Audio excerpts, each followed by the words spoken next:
नमस्कार, मैं अंजनी कुमार मिश्रा, परीक्षा नियंत्रक, छत्रपति साहू जी महाराज विश्वविद्यालय, कानपुर। सबसे पहले मैं आप सभी को बधाई देना चाहूँगा कि हमारे विश्वविद्यालय में जो एनईपी की परीक्षाएं हुई हैं, सर्वप्रथम अगर किसी विश्वविद्यालय में हुई हैं, हमारे में हुई हैं और आप सभी ने उसको सफलतापूर्व पूर्ण किया है। जो परीक्षाएं हमारी 12 मई 2022 से शुरू हुई थी, उनके परीक्षा परिणाम जारी कर दिए गए हैं। कुछ अभी जारी करने की प्रक्रिया में हैं।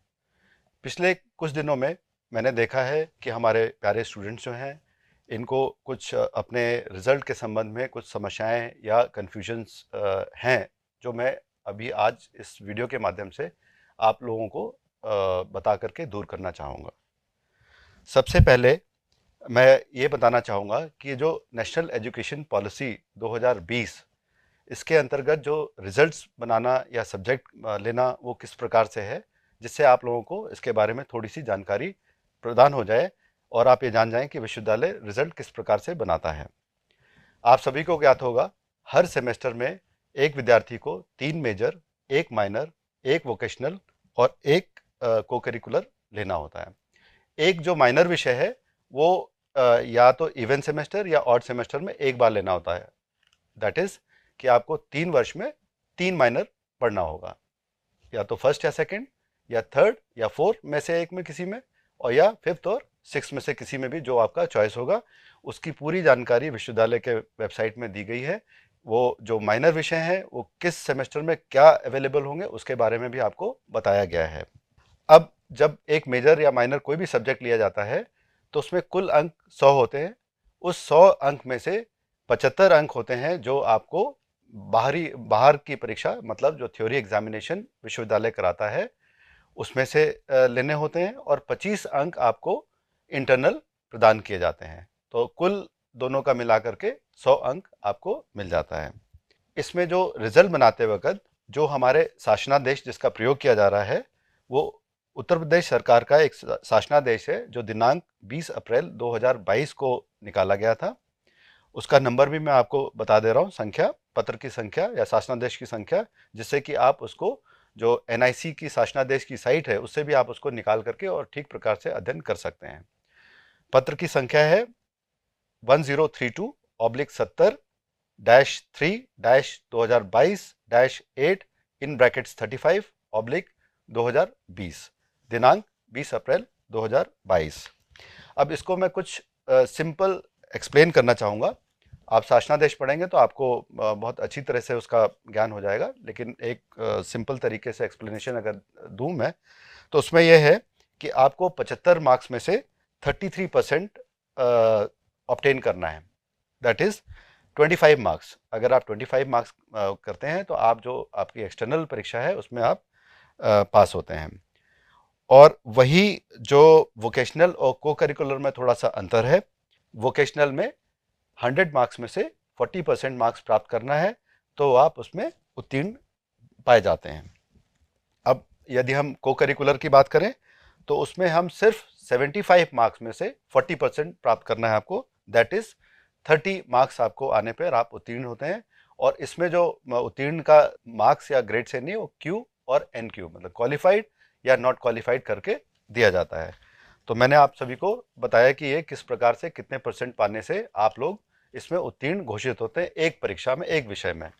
नेशनल एजुकेशन पॉलिसी है, इसमें जो भारत सरकार की मंशा थी उसके अनुसार उन्होंने जो अंक हैं उनको हटा करके और ग्रेड पॉइंट्स में उसको कन्वर्ट किया है।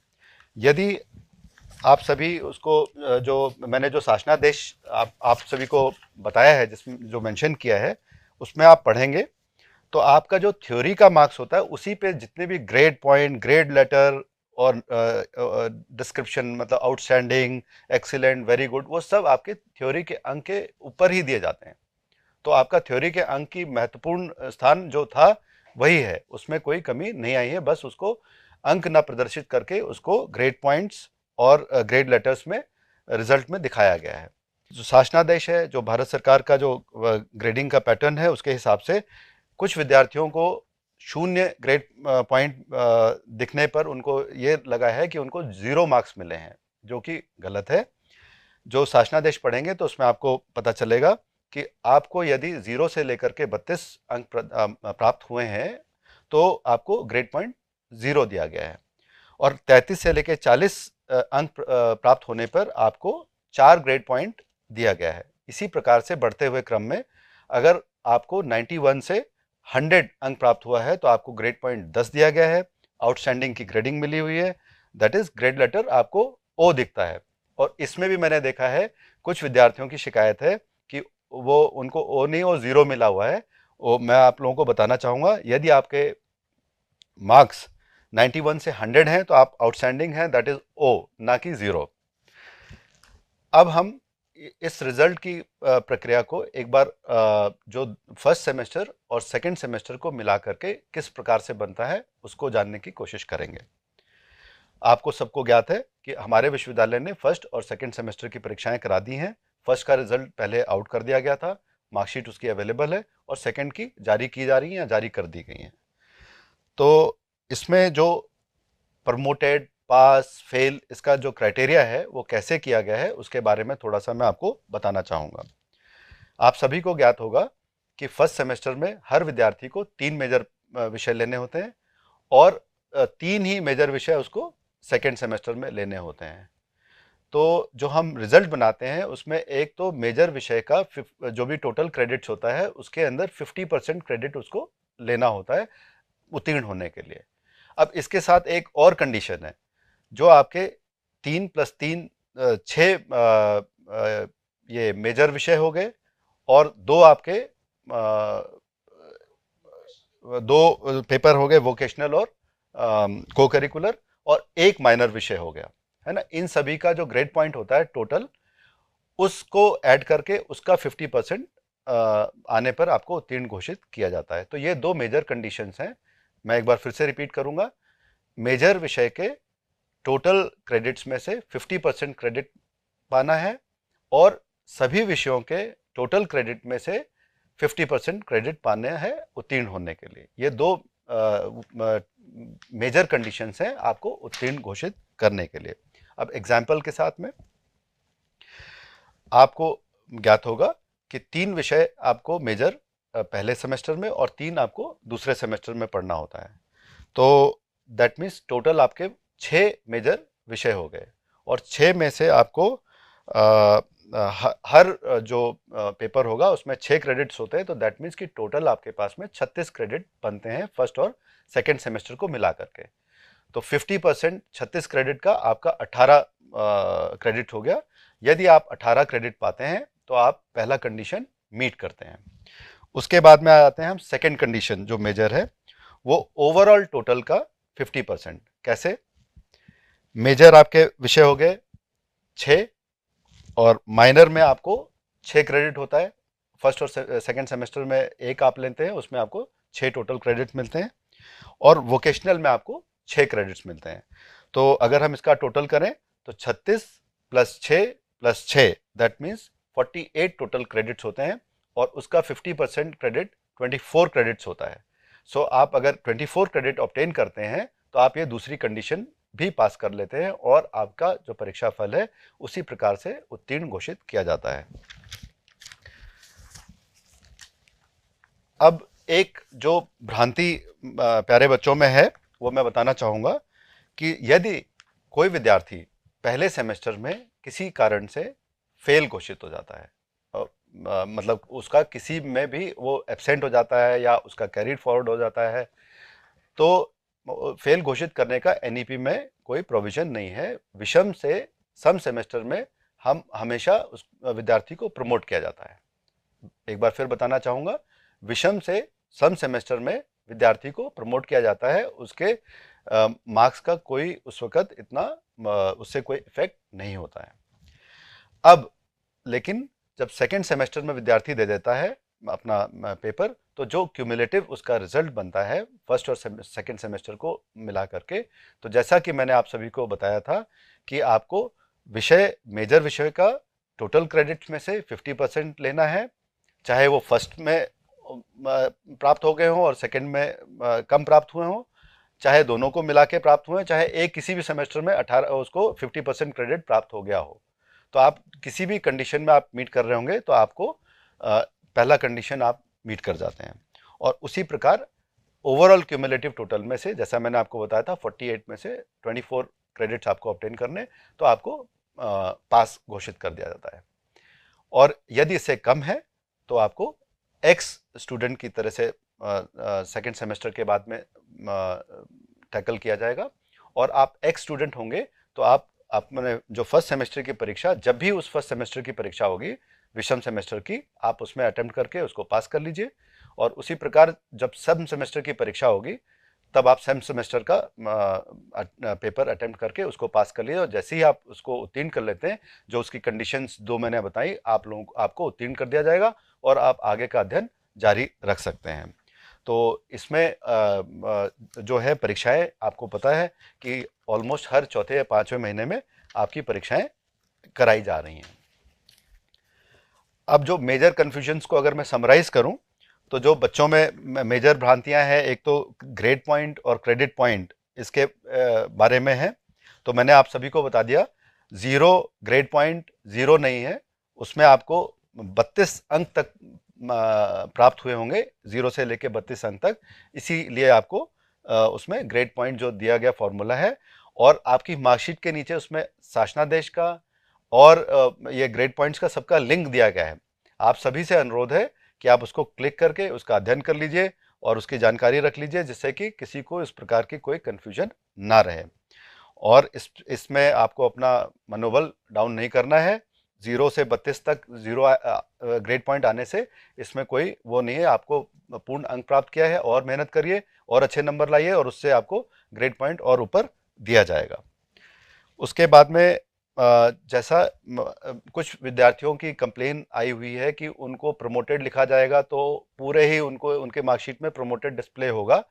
मैं आपको बताना चाहूँगा, जो नेशनल एजुकेशन पॉलिसी 2020 की जो ब्यूटी है वो यही है कि आपको प्रमोटेड दिखाया जा रहा है, लेकिन जैसे ही आप अपना उसके दोनों कंडीशन जो मैंने बताए हैं वो आप पूर्ण कर लेते हैं, तो आपका रिजल्ट ऑटोमेटिकली वो पास में कन्वर्ट हो जाता है। और आप जब सर्टिफिकेट या डिप्लोमा या डिग्री जो भी आप लेना चाहेंगे, उसमें आपको पास ही मिलेगा, आपका रिजल्ट प्रमोटेड में नहीं आएगा। जो आपका डिग्री, डिप्लोमा, सर्टिफिकेट जो भी देते वक्त आपका रिजल्ट होगा वो पास में घोषित होगा। किसी विद्यार्थी को कोई भी अनहित नहीं होगा। बच्चों की ये शिकायत है कि उनका कैरी ओवर अगर आया हुआ है तो उस पर क्या कार्रवाई की जाएगी। तो आपको बताना चाहूँगा, जो कैरी ओवर जिसका आया हुआ है, that is somewhat akin to back paper, तो आपका अगर विषम सेमेस्टर में कैरी ओवर है तो अगला जब भी विषम सेमेस्टर होगा आपको उन कैरी ओवर पेपर्स में अटेम्प्ट करना है और उत्तीर्ण करना है। और सम सेमेस्टर के कैरी ओवर जो भी सब्जेक्ट्स होंगे, विषय होंगे या पेपर्स होंगे, आपको उसको अगले सम सेमेस्टर में अटेम्प्ट करना है और क्लियर करना है। और जब आप दोनों कंडीशंस मीट कर लेंगे, जैसे मैंने आपको पहले बताया था, तो आपको उत्तीर्ण घोषित कर दिया जाएगा और आपको उचित डिग्री, डिप्लोमा, सर्टिफिकेट जो भी होगा आप उसके लिए हकदार हो जाएंगे। यदि फर्स्ट और सेकंड के क्यूमुलेटिव रिजल्ट के बाद में आप फेल घोषित होते हैं तो आपको एक्स स्टूडेंट के तौर पे अटेम्प्ट करना पड़ेगा, जैसा मैंने आपको अभी बताया ही था कुछ देर पहले। तो एक्स स्टूडेंट में आप जब उसकी सम सेमेस्टर की परीक्षा होगी तो सम की दे करके पास करनी है, और जब विषम की होगी तो विषम की पास करनी होगी। ये आपकी व्यवस्था है। एक और मैंने आपसे पूर्व में बता ही दिया है कि ओ को कुछ विद्यार्थी जीरो समझ रहे हैं, कृपया उसको ठीक से देख लीजिए। और आउटस्टैंडिंग होंगे आप, इसीलिए आपको ओ दिया गया है, और मुझे इस बात की खुशी है। अभी कुछ विद्यार्थियों में एक भ्रांति ये है कि उनको जो कई विद्यार्थी हैं जिनको 3 बार जीरो, 3 जगह पे जीरो मिला और उनको प्रमोट कर दिया गया है, और 2 बार जीरो मिला उनको फेल कर दिया गया है। तो इसके लिए मैं पुनः बताना चाहूँगा कि जो मैंने आपको दो कंडीशंस बताई हैं, 50% क्यूमुलेटिव टोटल, 50% मेजर विषय का टोटल, इन दोनों का जब आप अगर मीट करते हैं तो आपका ये डाउट क्लियर हो जाएगा। यदि उससे भी अगर कोई, उसके बाद भी किसी को अगर कोई जेन्युइन प्रॉब्लम है, तो अब मैं उस जेन्युइन प्रॉब्लम के लिए हम लोगों ने, जो परीक्षा विभाग ने आपके महाविद्यालय में एक गूगल फॉर्म सर्कुलेट किया था, जिसके माध्यम से इस सारे जेन्युइन ग्रीवेंसेस हमारे पास में लाइव मिलते हैं। और वो जो एक्शन शीट बनती है वो लाइव शेयर होती है, हमारे जो भी रिजल्ट प्रिपेयर करने वाले में जो लोग लगे हुए हैं उसको लाइव देखते हैं और उसको हैंडल किया जा रहा है। बस आप सभी से अनुरोध है, थोड़ा समय इसलिए लग जाता है क्योंकि आपको पता होगा कि विश्वविद्यालय में काफ़ी मात्रा में विद्यार्थी अध्ययन करते हैं, और आपको बताना चाहूँगा लगभग 15,000 कंप्लेंट्स हमारे पास में आई हुई हैं, तो उसको हैंडल करने में मैन्युअली थोड़ा समय लग जाता है। कृपया करके थोड़ा धैर्य रखें, और हम उसको, आपको मैं अश्योर करता हूँ कि हम लोग उसको देख रहे हैं और उसको अच्छी तरीके से जो भी जेन्युइन होगी हम उसको दूर करेंगे। उसके अलावा हमारे पास में एक ग्रीवेंस का पोर्टल है जिसका लिंक विश्वविद्यालय के वेबसाइट में अवेलेबल है। आप उस लिंक पर अपना ग्रीवांस डाल सकते हैं, आपको उसके लिए वो भी मिल जाएगा, आपको कंट्रोल नंबर भी मिल जाएगा जिससे उस पर क्या स्थिति चल रही है उसके बारे में आपको जानकारी मिल जाएगी। और उसके अलावा हमारे हेल्पलाइन नंबर्स हैं जो अपने विश्वविद्यालय के वेबसाइट पे है, आप अपनी प्रॉब्लम्स वहाँ पे भी बता सकते हैं और वहाँ पे भी वो हैंडल होगी। माननीय कुलपति जी ने एक समिति का निर्माण किया है जो इस बात का रिव्यू कर रही है कि यदि कोई विषय का पेपर थोड़ा सा डिफ़िकल्ट आया था जिसमें बच्चों को परेशानी हुई है, जो हमें शिकायतें प्राप्त हुई हैं, उनको रिव्यू किया जा रहा है और आवश्यकता पड़ने पर उसको उचित कार्रवाई करते नियमानुसार कार्रवाई की जाएगी जिससे किसी छात्र का अनहित नहीं होगा। ये हम आपको एश्योर करना चाहेंगे। और ये मौका मैं आप लोगों को एक और पॉइंट बताने के लिए इस्तेमाल करना चाहूँगा। जो आपके एनुअल पेपर हुए थे उसमें जो बैक पेपर होंगे वो अभी आने वाले अगले जो एनुअल पेपर जब भी होंगे उसी में कराए जाएंगे, और उसके बारे में जो नोटिफिकेशन है बहुत जल्द जारी कर दिया जाएगा। तो अंत में मैं सभी अपने प्यारे विद्यार्थियों से अनुरोध करना चाहूँगा कि आप लोग धैर्य रखें, आपकी सारी समस्याओं को हम लोग यहाँ पे बहुत सीरियसली देख रहे हैं और हम उसको एड्रेस करेंगे। मैं आप लोगों से अनुरोध करूँगा कि आप अपने कॉलेज के प्राचार्य जी के माध्यम से आइए, और वहाँ से आपकी जितनी भी जेन्युइन ग्रीवेंसेस आएंगी वो लोग जांच करके हमारे पास भेजेंगे, हम उसको एड्रेस करेंगे। थोड़ा समय दीजिए और आपका सब इश्यूज हम हैंडल करके और कोशिश करेंगे कि हमारे विद्यार्थी सभी प्रसन्न रहें। आप स्वस्थ रहें, सुखी रहें और खुश रहें, खूब पढ़ते रहें।